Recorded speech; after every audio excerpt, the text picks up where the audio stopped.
Here's your host, Sean Bond. Hello, everybody. Welcome. We're coming live from the Hot Tub Time Machine. So please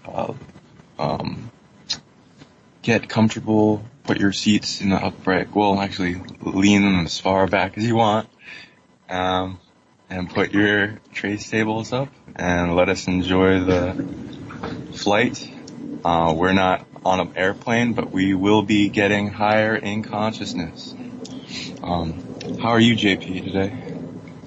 I'm, as I said, rather healthy feeling. Been doing lots of digging and shoveling and building. So the body's sort of recovered from all that and still feeling well. Oh, yeah. Yeah, I'm recovering too.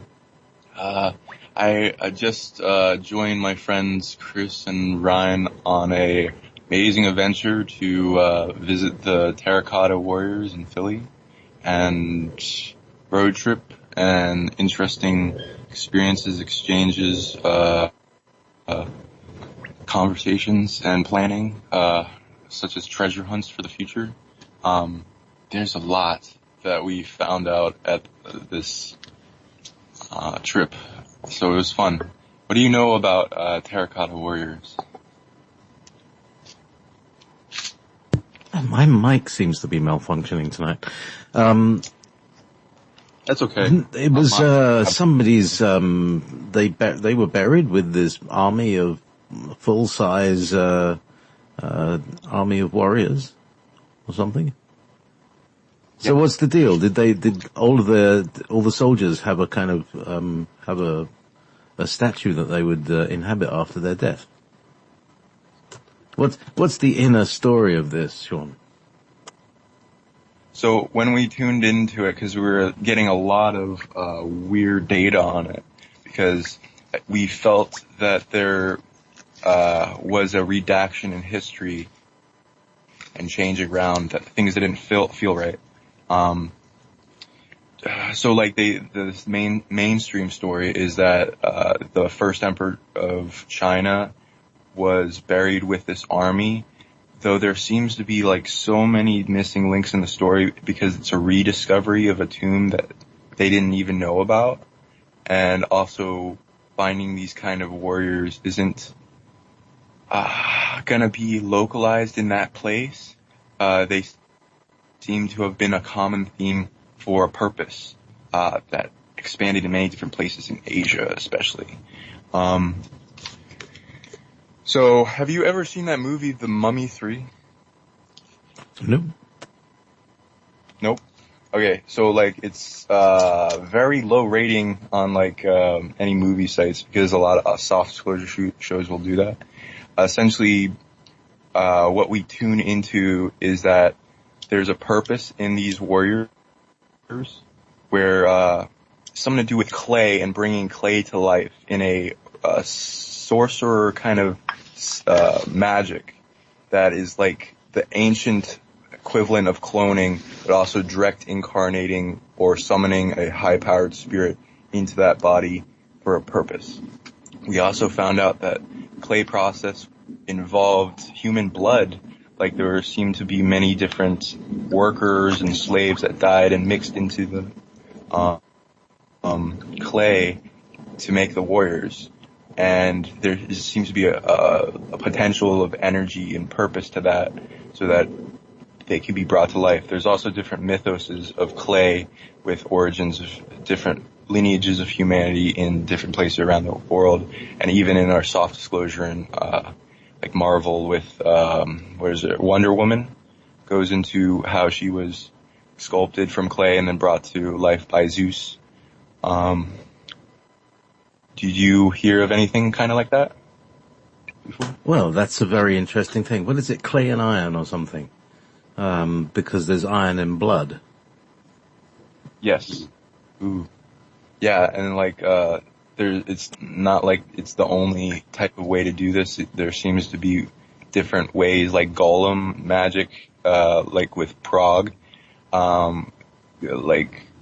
clay, mud, stone men, metal, suits of armor coming to life, all kinds of interesting enchantment things.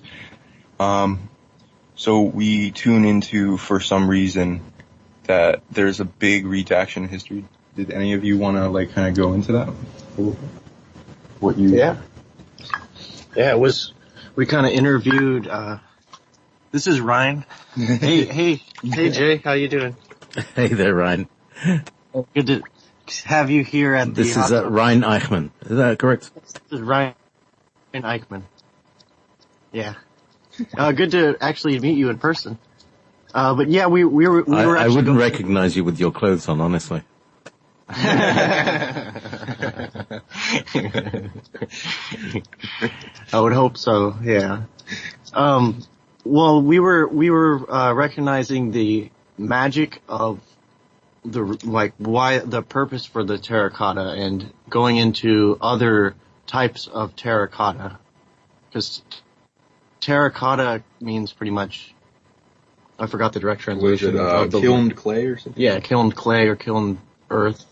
Yeah. And it's like a practice, I think it was from another universe as well, where they would actually, infuse the iron in the blood or infuse the blood with the clay. And then there was a bunch of different ways that they're actually being used. Some would be to transport some sort of, they were always army theme, at least a militia or army theme. But we went into a lot about the terracotta. It was actually great, experiencing that technology of that actual piece that was a terracotta. They had it at the museum. Go ahead. Huh? Hi, JP. This is Chris. Hi, Chris. You've never spoken with me before, so hello. Hello. Codename Skywalker. His codename Luke Skywalker. Okay. Yeah, and today I'm in charge of electricity in a hot tub, so I'm a very responsible position. You're in you've got to look after the force and make sure it flows. Yes, correctly. Yeah, I wanted to add that, when you see the terracotta, first of all, it's not just, obviously everyone thinks of the warriors, but there are also many horses that were involved in the terracotta army as well. So I thought that was interesting. It was both men and horses. And the other thing, too, is it's like traditional history says it's guarding the tomb of the first emperor of China, blah, blah, blah. Well, the first emperor of China's tomb is located 22 miles away. So that wouldn't be a very effective way to guard someone's tomb. So you start to see some holes in that. And also the height of the warriors. Like, these guys were 6 feet plus tall. I don't know many, people from the nation of China that would fall into that category. It's difficult to find thousands of 6 feet tall people. So when you start looking at those physical properties, it also makes you say I don't think history got this one quite right. Well said. What do you think about that? So, go deeper. Yeah. Keep going. So when we tuned into it, it seems to be a magic that existed in a lineage technology. Don't know why it's coming up. Can you still hear me? Yep. You haven't dropped us great. in yet. Screen's freaking out. Okay, I don't know why it's freaking out, but anyway. Probably getting wet. Yeah, that's probably why. Yeah. Moisture. Yeah, and it's a touchscreen, so it's buttons are freaking out. But so we tuned into Mongolian influence. So with Genghis Khan and even before him, there seems to be a lineage of magic technology that would be going into direct manifestation of spirits into bodies of clay, such as what we described with the clone, and then that passed down. They seem to have inherited some type of Atlantean technology that would allow them to be more easy to initiate the ritual. The ritual seems to need 13 sorcerers or mage or whatever. The whole ingredients mixture for the clay, and the Atlantis sacred object, which can, there's like multiple that were able to be used for this purpose, and they have been lost more and more as time progressed. And I don't want to go into where they are now, but at the end of it, there seemed to be a loss, or the technology was stolen, and they had to try to make up for that. So I tune into a negative ritual that was done in, desperation, that required a larger sacrifice of people in, like slaves and workers in the ritual, to bring forth like an army of 300 to life. And then there's like attempts before that that were less harming to human life, and it was an interesting exchange in this whole thing, because they're giving up what they perceive as lowly workers to bring forth advanced, powerful spirits in sculpted bodies that actually is pretty intensive work to create, as well as horses and all that. And there seem to be a bunch of different successful points of, mostly with the Lantean technology, where they are able to do this in different places as well. I tune into that this isn't the only tomb with a bunch of warriors waiting to be utilized. There seem to be scattered hidden ones all across China, as well as going into Mongolia, some parts of Russia, etc. And it's interesting to me as I tune into more about it. Not saying that I'm totally right. It's something that I can't really confirm with almost anyone else, so I'm being cautious with it. But I'm sharing with you what we're figuring out about this. And Genghis Khan seems to have had a very uninformative, trying to match up with his lineage in existence, dates of birth and death. And when I tune into those, they're not accurate at all. He seemed to have lived way longer than what they're giving him in lifespan, and even going way farther back in when he came into existence, past the date. So that's interesting. And this is a whole dragon family lineage of creation that a large amount of people in the human population have, because he bred a lot. So, do you know much about Genghis Khan? Apparently, lots and lots of people have got his DNA. Yeah. And that's like, there's a lot of, a lot of raping and pillaging. Yeah. I mean, yeah, local above reality conquering. He's not like the best person in the world at all. He apparently was reality bubble conquering for Earth. So in that regard, he's better than other reality conquerors that are doing it for domination control systems. And was part of a army of dragon riders that are essentially not like they're just riding dragons, they're riding horses that have dragon spirits that are also bilocating to other planets, that are bringing in karmic offenders that have harmed Earth or the beings of Earth, and bringing them back here in some capacity to resolve their karma.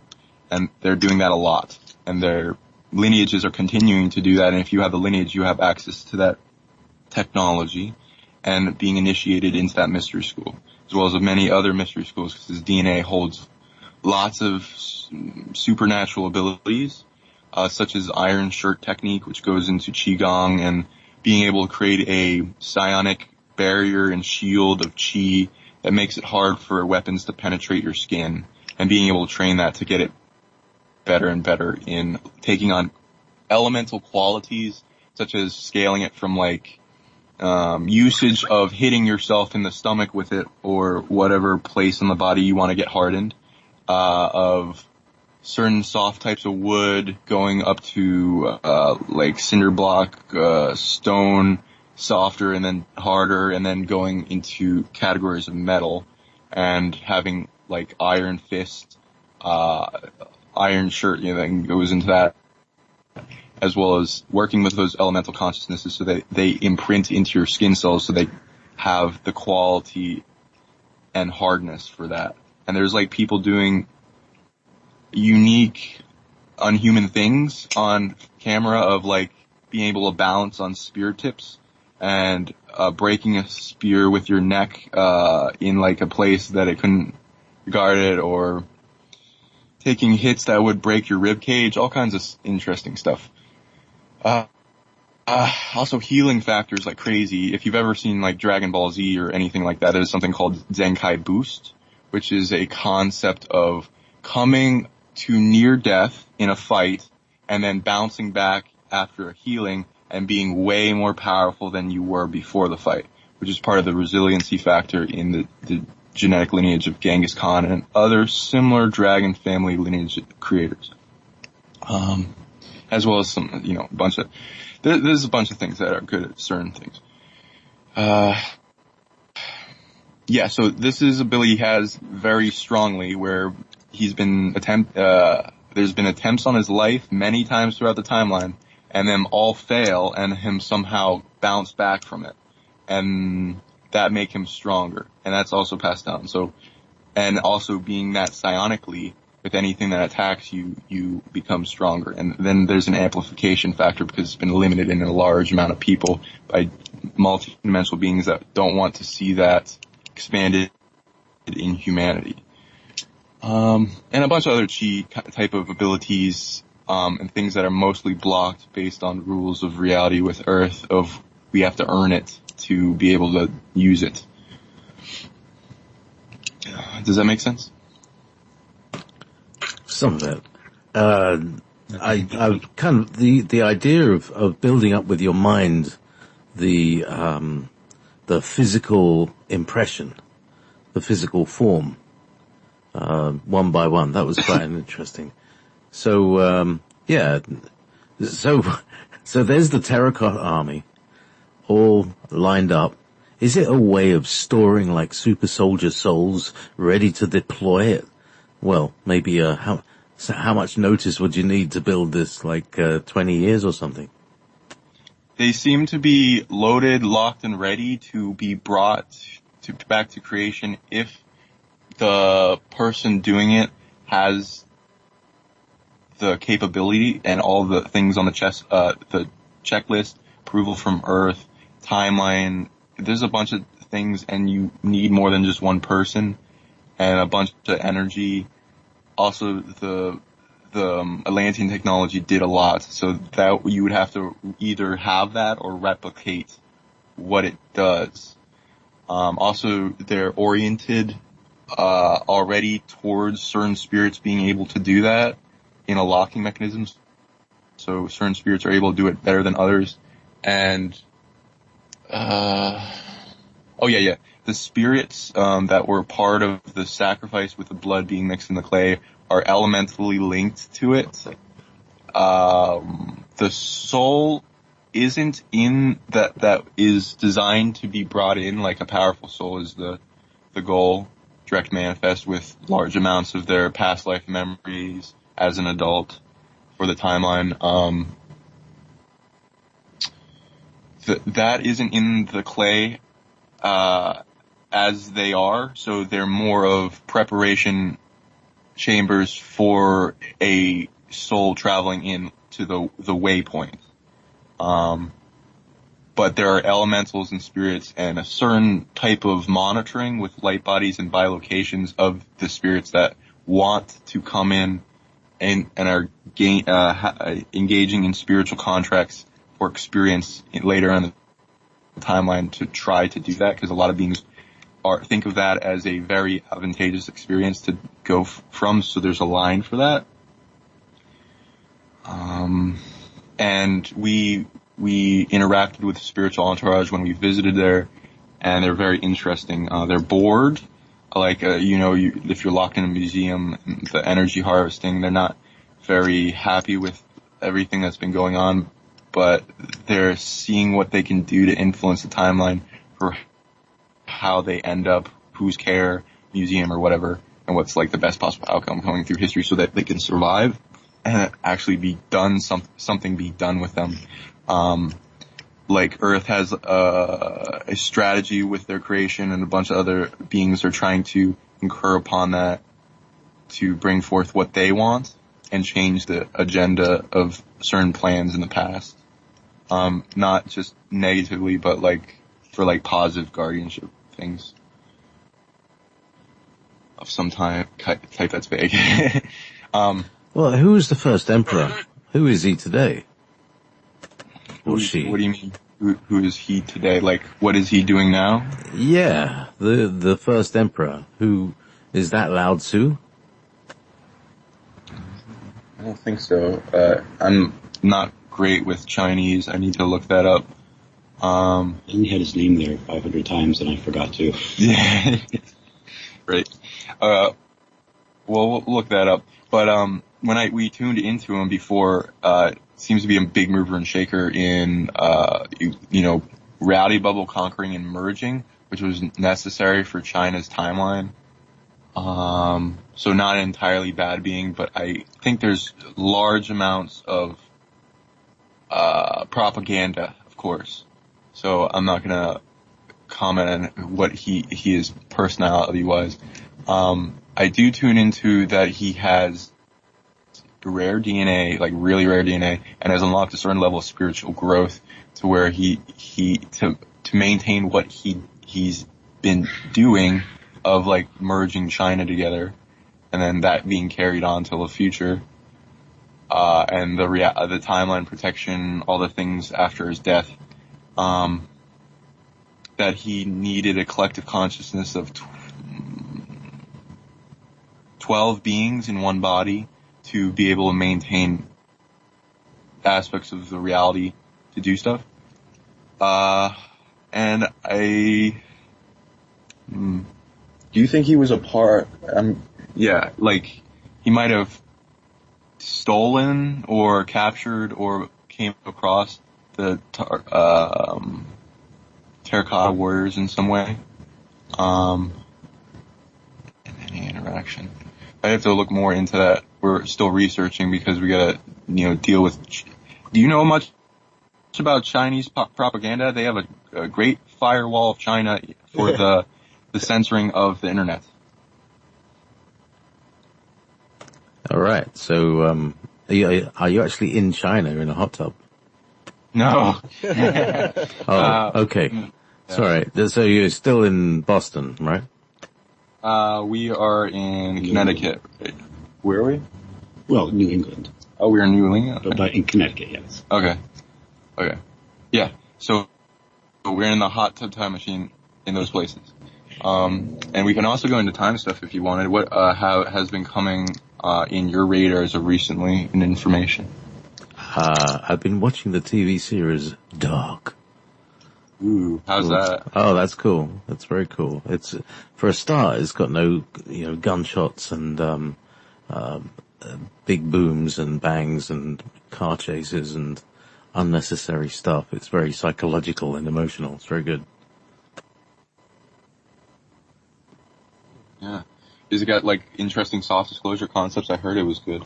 Yeah, well, basically about the time loops.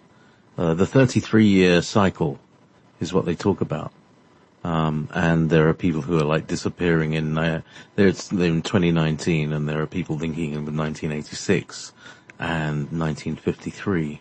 And there's these like, 33-year cycles. So, it's when the sun and the moon line up. It's probably when the days repeat. When it's always a Monday, that day is always a Monday, and it's a kind of reset thing. Well, like imagine being that Monday. Concept? Sorry?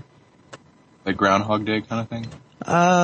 In a way that there's a time portal that happens. Anyway, that's the purport of the show is that people are disappearing and they're reappearing, in the past 33 years.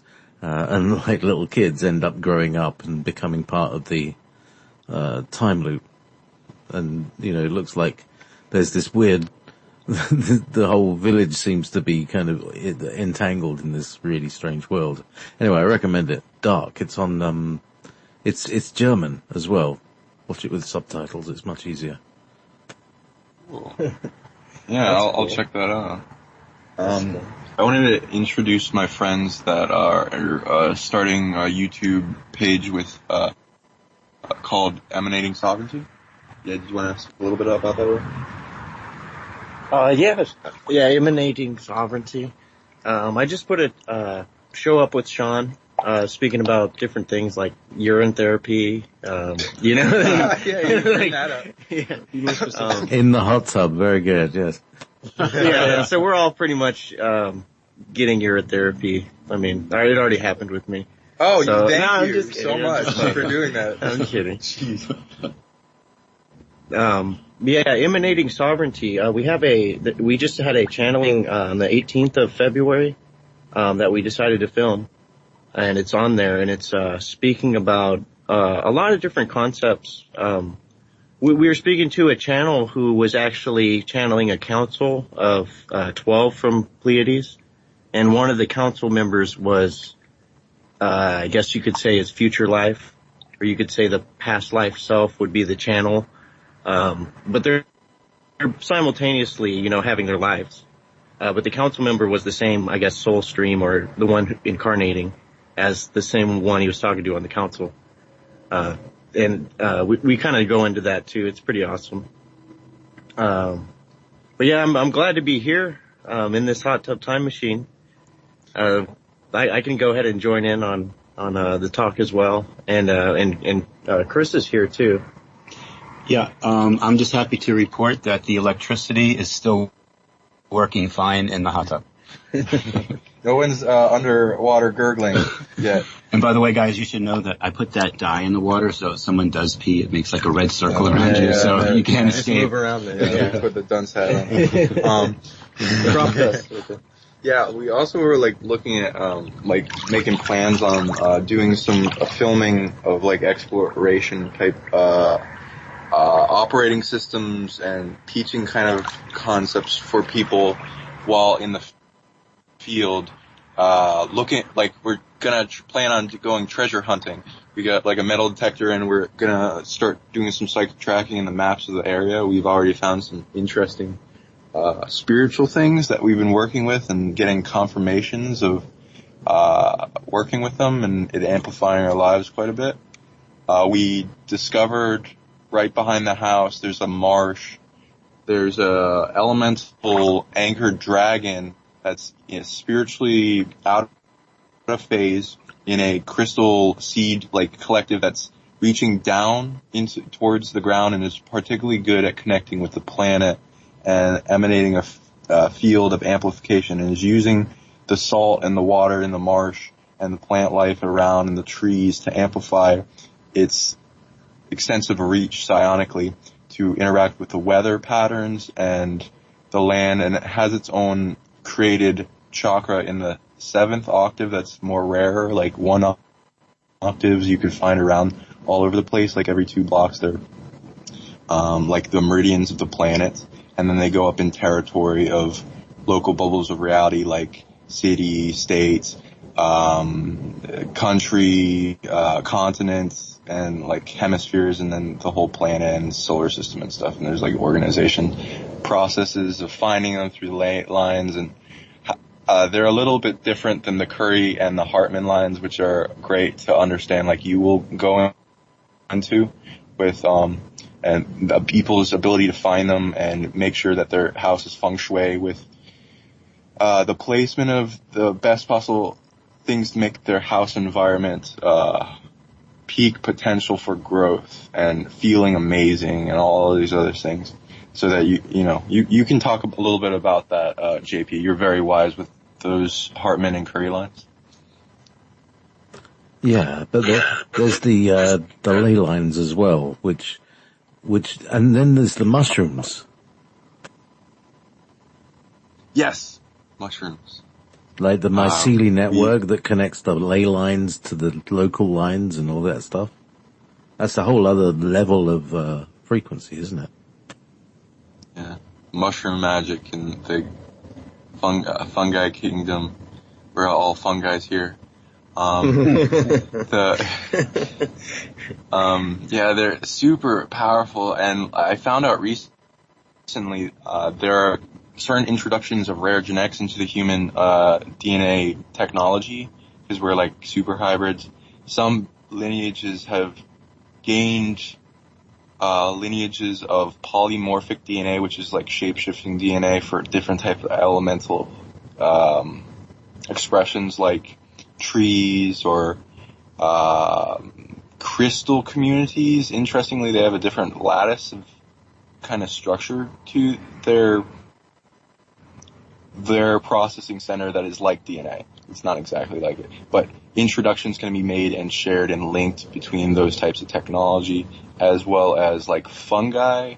I've seen only from one of my clients, and then I was like, whoa, I just became aware of this interesting species that is like shape-shifting water.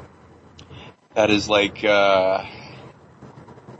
it's like a territory of water others are trained by. It's a territory of water that's movable in consciousness, and it can shape, shift, and form into different structures, and even solidify as a human if it wants to in different points. That's what the DNA technology allows. They've become very rare, and they are very good at camouflage and can just meld with oceans as if they're not there. I tuned into one near the north coast of Australia, and I don't see them often. So there's that. So fungus has an interesting introduction, and sometimes there can be like negative introductions, like from I don't know, really weird cocktails and certain limited produced vaccines or something in military, but like funguses that are good at targeting negatively biological systems and have a program to try to introduce their DNA to those biological systems to either take them over, kill them, limit them psionically or health or all this other factors, and the body can form an immunity to that as well. The same thing applies with negative virus introductions into our DNA that limit us throughout our history that we've accumulated. So, what did you guys think about with the treasure hunting idea and bringing forth that for the audience for the future? Yeah, we could easily put on, document that and actually have a show. And the goose just agreed that it was some geese. Sometimes they agree with us. We were jamming with them last night. Yeah, they joined in. That was awesome. Yeah. But I thought it was interesting also you were tuning into the giant energies, like a species of giants. So there's probably some sort of very large bones around here. Yeah, we tune into a bunch of Native American mounds around the area that we are going to go explore, because it's like there's hills of rocks all over the place, and people don't really quite know what they are, but some of them have more to them in like grave sites, and some of those need to be left alone, but we're going to tune into the ancestors of different places and see what's going on in the area, and if it's accessible or loud and barely anyone knows about it, and we are all about being sacred, then we're going to go exploring and see what we can do with these places. Even if we don't end up taking anything back, we don't care. And sometimes we find chakras there that we want to activate and link to our line network and fortress. And it expands our journey and amplifies the earth becoming in unity with us, and then becomes very entertaining. Because we also came up with this idea we wanted to go into with going to places and... Yeah, we were talking, this is Chris again, we were talking about the whole concept of, I'm not sure if I want to call it treasure hunting, because it's not just treasure. It could be other spiritual types of treasures as well. But Sean has a very unique skill set that, he's willing to teach, and he's also willing to help people find things perhaps on their property. Someone might even give him a donation, let's say, to come to their location and to see what's on their property, because they might be surprised and they would otherwise have absolutely no idea. So what we do is we have a GoPro camera. We're going to try to document our hunting for these types of objects that Sean's identified. And I think it's just going to make it so much real. So once Sean identifies a location and we go there and we actually find an object, that is just going to bring things home to people that not just that his abilities are real, but everything else of the spiritual nature truly is real. Okay, guys, this time just stick to the script. Kit Kat with me. We did tune into, besides Native American sites, we tuned into, if you ever go down the rabbit hole of Gigantopithecus, which is one of the humanoid species around the planet that intermingles with our DNA in different ways. This thing's fucking with the camera again.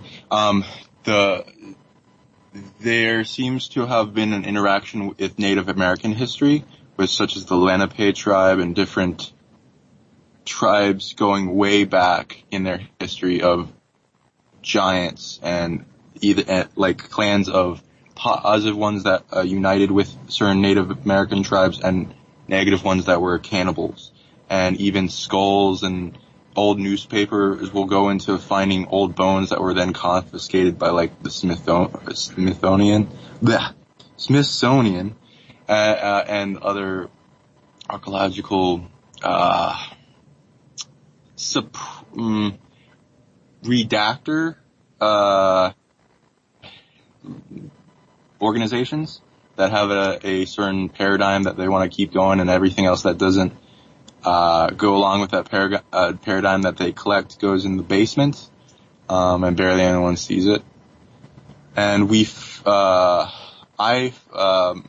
some friends of mine, we went to a piece of land that was secluded and found really interesting stone artifacts of giant stone axe heads, and they found spears, giant stone spears, and these interesting crystals that were very rare, that I will also be sharing a little bit more with the public on future shows that are very important to the history and need to be known about eventually. But so there seems to be a lot of evidence for giants that is being covered up, and I guess for a good reason, because that makes people question how that can exist. How can Homo erectus, Homo sapien, Neanderthal, Homo capensis, Homo florensis, which is hobbits, Gigantopithecus, all these other subspecies of humanoid which aren't recognized because it doesn't quite go along with the narrative of humans are just something that evolved out of monkeys, or apes, or, chimpanzees. So,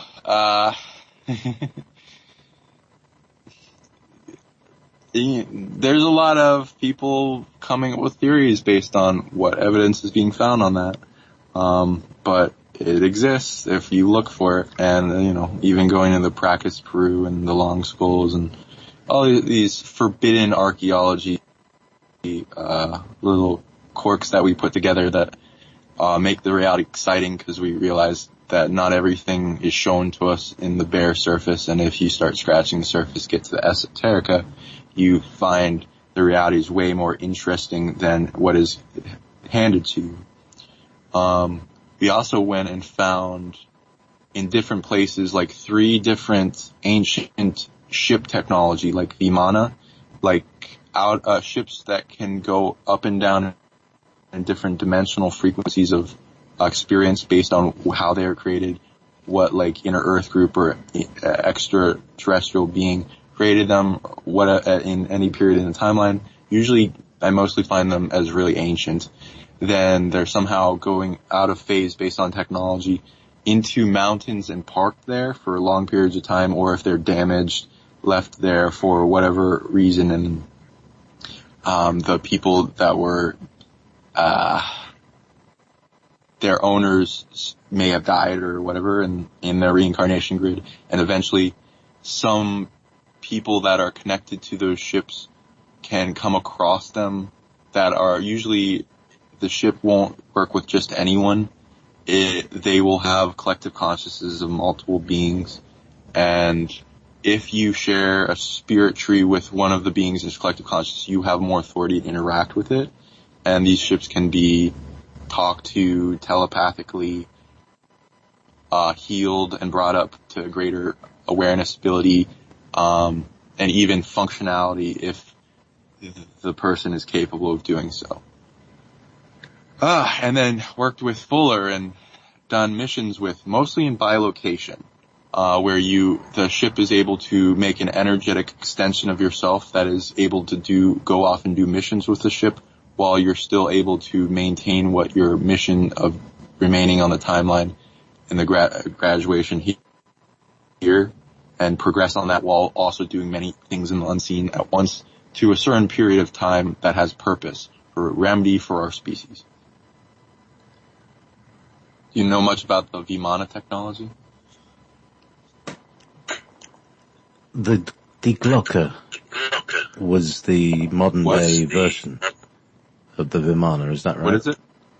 Die Glocke. What is it? The bell, the Nazi bell. Yeah. They found some old broken technology. Some even crashed for them, and you've heard of how the purposes and the spiritual contracts for that experience, and the agreements, so that it would be allowed in the reality and not just be oh, here you go. It's oops, I crashed. The humans are taking it. Oh no. All that. So I can help people with this, and helping communicate and heal the Vimana technology. So we've been doing that. We found one in the city of Philly that was deep underground. We found another nearby the mountain, and Chris came across one. Is that public information? No, not yet. Okay, not yet. Yeah, we'll talk about that later. And then we found other interesting things in the places around us that were pretty much near our backyard that we could easily drive to. I also do this in the main city I'm in, and it's kind of like going around having an adventure and seeing what's underneath the surface of it all. And it's super fun, especially with people. So I'm very excited to try to bring that to the public in video format.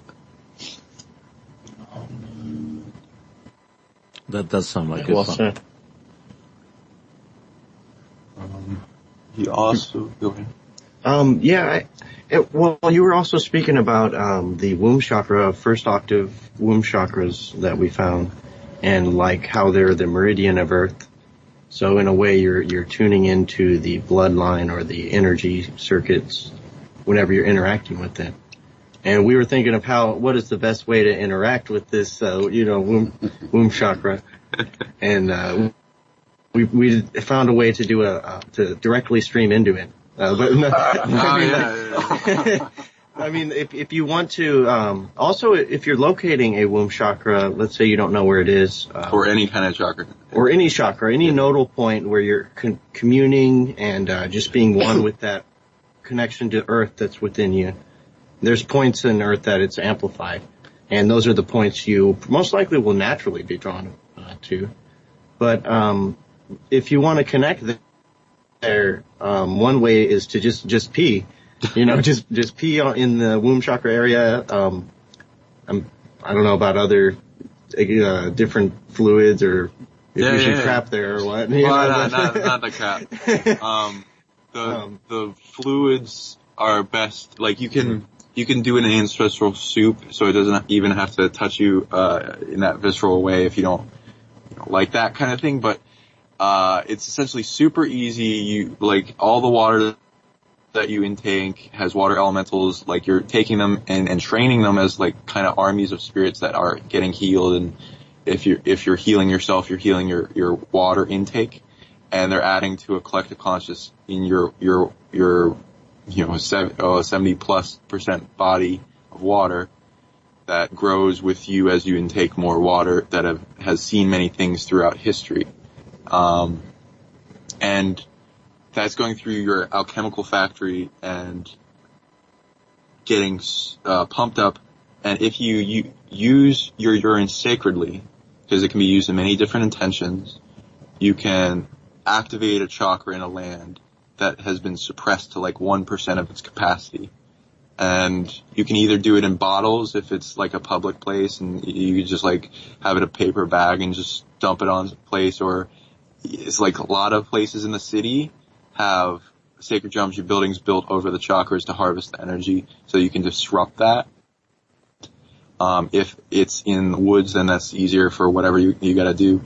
And you can, if you're on your own property and then, whatever, you can just go in stream and connect to the earth. And there's kind of electrical signal and current that travels through the water that connects you as you're doing that stream. And, if you go into peace and there's like a letting go feeling, and comparably to any place I've taken a leak, probably on a chakra is like the best place, enjoyably, like in the morning, waking up, I can do whatever I want in my free will kind of thing, and just like enjoy the day, looking up the sky, and you're helping the land, you're helping the fortress around your property or wherever the place is, if you're activating a link connection that's connecting back to your fortress. And you can monitor it. It doesn't just have to be about belief. You can see how the energy opens up. You can monitor the chakra. It's like a access terminal in the very advanced computer that is the planet. And you can interact with anything that's spiritually interacted with that in the past or present, because the chakra goes all the way down to the center of the earth and interacts with little local bubbles of reality for whatever civilization is down there. They also have specific intentions of what they're used for. Like you could apply systems of jobs to the universe remote of your body, such as roots. They're better at grounding. They're better at working with the earth. But sacral creation points like womb chakras, where they interact more with the DNA and bringing life to the land. Solar plexus, will, fire,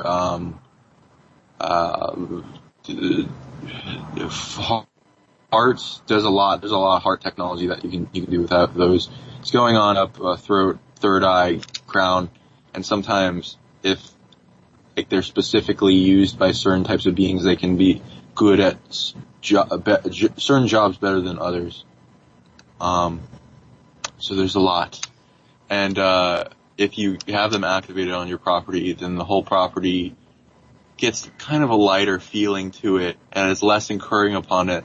There's more spirits working to protect your property and territory, and reclaiming authority and energy it takes to maintain the bubble of reality and protect it from incursions that want to limit the beings in the household or whatever career path they're on, or manifestation, sight, certain talents, inspiration, things zapping their energy, haunting scenarios. If you like work with the earth and resolve things, you can resolve like bleeding wounds in the timeline or space-time of things that have happened, like traumas, deaths, spatial rips, void space portals, haunted areas, drug overdoses, all kinds of things can open this stuff. Even like in the bigger scales, like something actually trying to like really harm a person.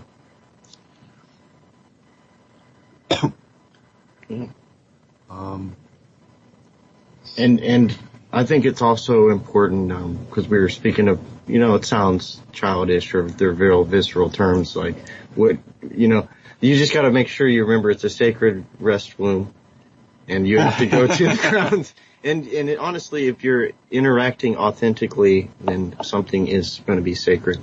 But you actually will call in, the moment to make it sacred, and that could be your source point, because some of these are higher octave chakras, lower octave chakras, so they're more crucial meridian points at some of them. So you can blast the whole system, like by working through that artery, by making that very sacred. That's your sacred space that you're going to. Yeah. And you also you touched on, you could, if you don't want to mark it with yourself, you could also mark it with yourself through ancestral soup. You mentioned ancestral soup. Mm-hmm. There may be some listeners or, some viewers who haven't heard of ancestral soup, possibly.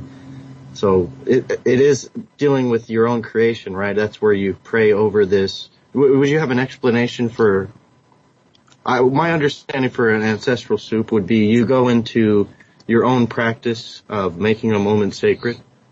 You in this ever-present moment, in the now moment, will be actively being the I am and choosing to emanate yourself to empower this sort of soup that you're making. This will be giving offerings to the ancestors. This will be you receiving these as well, and it's in union and communion with the land.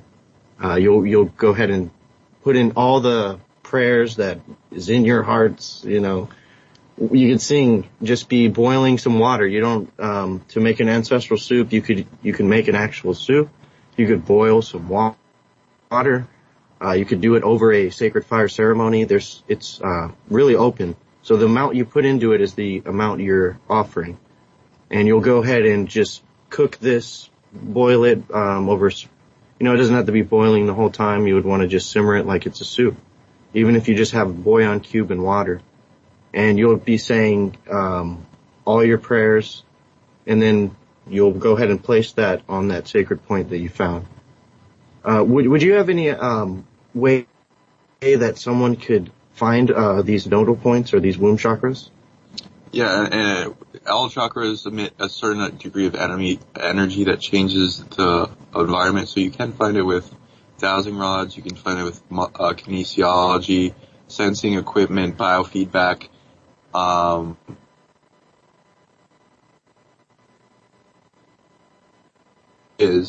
You can test equipment on it energetically because it will emit something. It doesn't have to be electric current that's emitted from it, but sometimes there's electrical current emitted by certain places if they're powerful enough. But there is some type of energy that can be picked up from it if the sensing equipment is strong enough.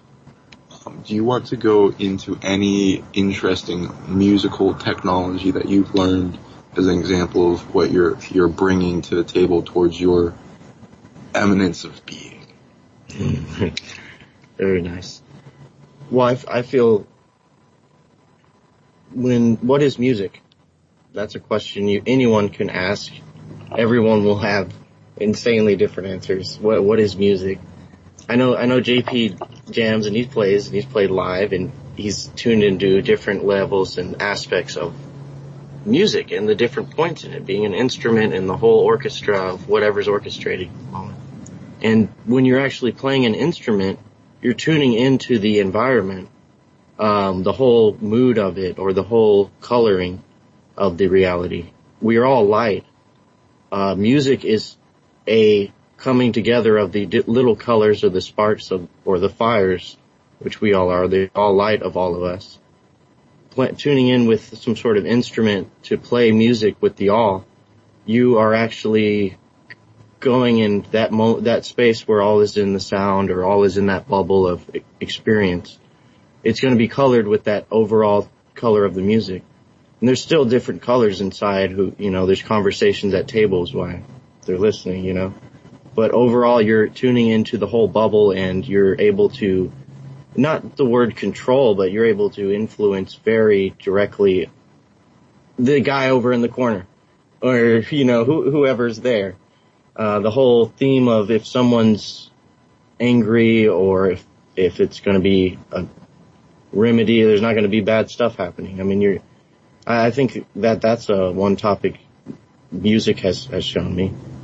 I'm able to tune into the environment, realize I'm always co-creating with everything in my experience. Yeah. The music solves so many problems. It beyond just like getting us to forget about our plethora of problems that we have on our minds all the time. It heals us and makes it so that those problems are easier to manage, so that when we come out of that musical experience, we are better prepared to handle them and then resolve them faster. Mm-hmm. Yeah. It's like opening your hands so that the help around you could at least get to you if you want it, You're not closing up to anything, trying to control anything. There's something that the music is flowing from. It's not just you plucking the vibration. It's you plucking the vibration while everything is vibrating all around you, and you're at an instrument to control this and output this for that harmonization with the everything around you.